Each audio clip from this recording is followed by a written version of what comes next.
Le pays hôte du CHAN, le Cameroun, intensifie les préparatifs avant le championnat d'Afrique des Nations.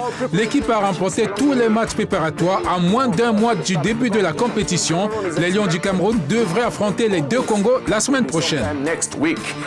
L'Inter Milan prend la tête de la Série A après avoir dominé son éternel rival, l'AC Milan, 4-2 dimanche, tandis que Juventus perdait 2-1 face à Lecce. Dortmund a été surpris par Leverkusen en Allemagne, tandis que le PSG supplanté Lyon par 4-2 dimanche. L'Algérien Islam Slimani a obtenu une victoire tardive pour Monaco lors de son déplacement à Amiens, tandis que les Nigérians Moses Simon et Victor Osimhen ont tous deux marqué dans la Ligue 1 française, ainsi que d'autres Africains qui ont fait sensation durant le week-end. Bienvenue, voici Football Planet.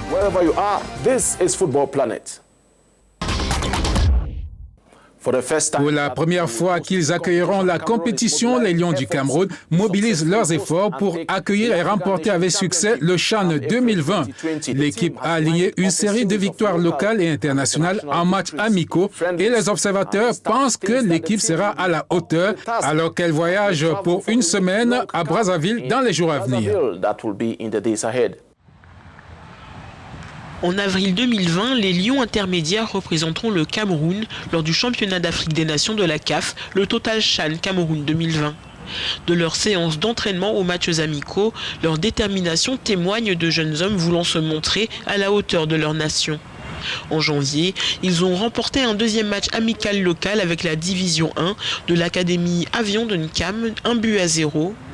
La veille, le Léopard FC de Douala, équipe de 2e division, avait infligé une raclée de 3-1 aux jeunes Lions. Lors d'un match amical international, ils ont ensuite enregistré une victoire éclatante 2-0 contre les Sao, la sélection nationale du Tchad. Pour Seydou Mbombo-Njoya, le président de FECAFOOT, la Fédération camerounaise de football, le championnat est important non seulement pour l'évolution de sa carrière, mais aussi pour le pays en tant que nation hôte. L'entraîneur Yves-Clément Arroga partage le même sentiment, rappelant continuellement aux joueurs l'importance de faire honneur aux couleurs du drapeau national qu'ils portent. L'équipe devrait être de retour au Cameroun le 21 février pour poursuivre le camp d'entraînement en cours qui devrait se terminer le 26 février. Par téléphone depuis Yaoundé, l'attaché de presse de l'équipe des Lions intermédiaires du Cameroun, Derek Baka, merci pour votre disponibilité. Dites-nous, pourquoi le choix du Congo pour ce dernier round des préparatifs?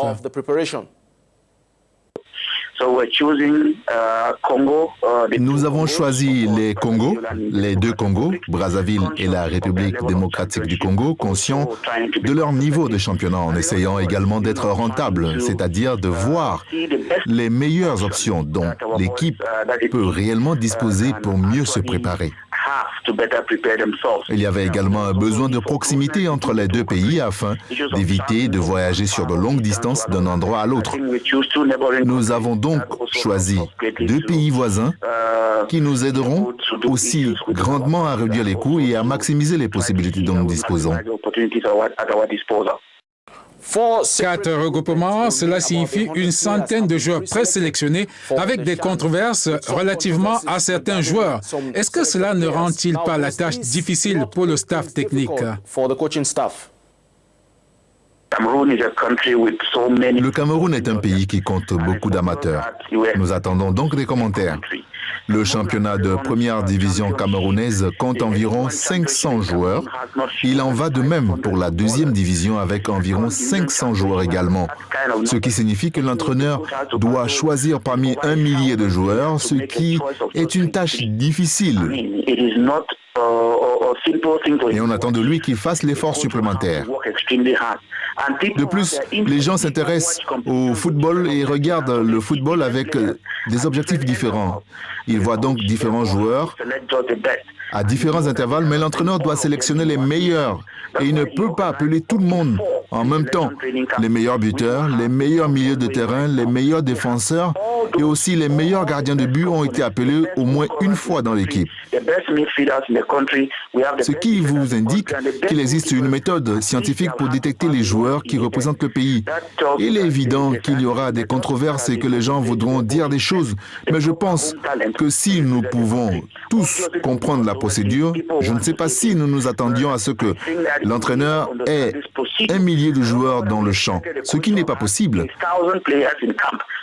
Et donc, il a ceux qui, lui et son équipe technique, considèrent comme les meilleurs du pays, convoqués dans ces 4 cas.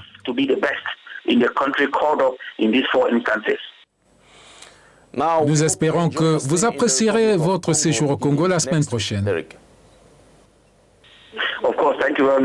Bien sûr, nous vous remercions beaucoup, ainsi que toute l'équipe. Nous envoyons tout particulièrement des mots d'encouragement à tous les Camerounais de Brazzaville pour qu'ils se présentent massivement et soutiennent l'équipe alors que nous arriverons à Brazzaville. Ce sera un moment agréable pendant une semaine et nous jouerons 2 matchs amicaux internationaux. Je pense que ce sera un grand moment pour nous de peaufiner l'équipe en vue du CHAN en avril. Merci. Avant la compétition, les arbitres et leurs assistants ont assisté à un séminaire préparatoire du 4 au 8 février au Caire pour affiner leurs compétences. 22 arbitres et 20 assistants, un mélange de jeunesse et d'expérience.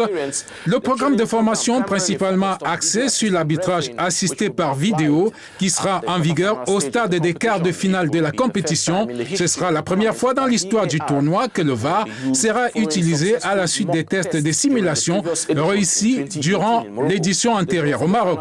Le tirage au sort du tournoi final a été fixé du lundi 17 février 2020 au Palais des Sports de Yaoundé.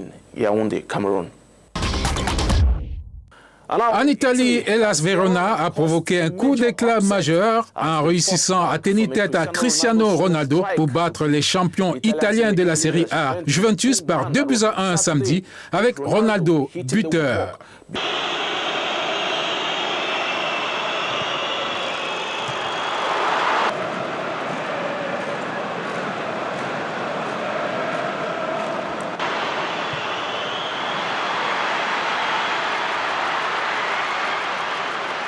Il est devenu ainsi le premier joueur de la Juventus à marquer en 10 matchs consécutifs en Série A. Ronaldo a marqué 20 buts en 20 matchs de championnat. L'équipe hôte a répondu avec un but de Fabio Borini et un penalty tardif converti par Gianpaolo Pazzini.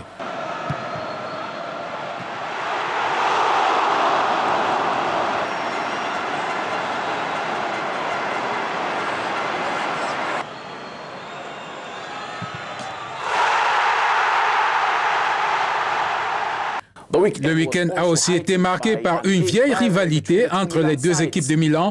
Un match palpitant, gratifié de 6 buts. Inter a fait taire le brillant voisin pour atteindre le sommet de la Série A. Zlatan Ibrahimovic a marqué un but et offert une occasion à Ante Rebic pour donner une avance de 2-0 à Milan à la mi-temps. Mais l'Inter est revenu à égalité moins de 10 minutes après la pause.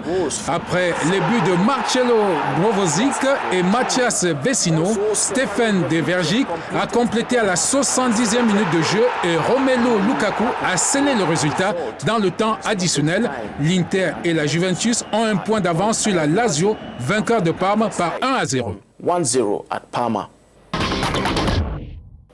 In Germany, Bayern Leverkusen scored 2 late goals to beat Borussia Dortmund 4. En Allemagne, le Bayer Leverkusen a refait son retard de 2 buts pour battre le Borussia Dortmund par 4-3 samedi et porter un coup aux ambitions de Dortmund de remporter le titre en Allemagne.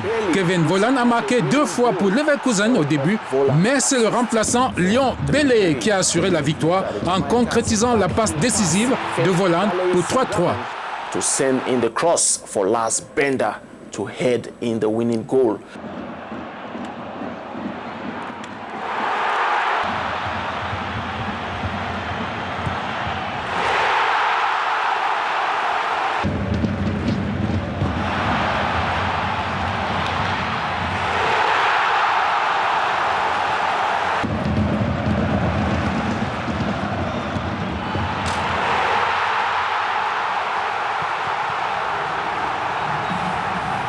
Une victoire aurait amené Dortmund au même niveau de points que le leader et champion en titre, Bayern Munich.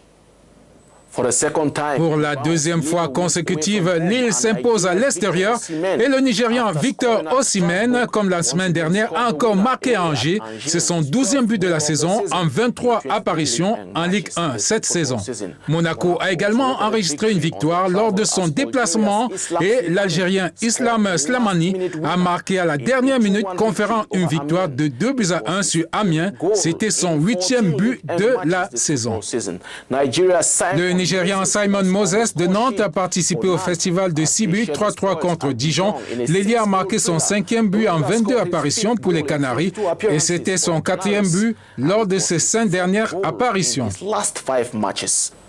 Le FC Metz a perdu à domicile face à Bordeaux, alors que l'attaquant sénégalais Ibrahima Niané a marqué son 3e but de la saison 2 minutes après le début du match, malgré sa défaite 2-1 contre Bordeaux. Un autre Sénégalais qui a fait la une des journaux en France est Moussa Koné.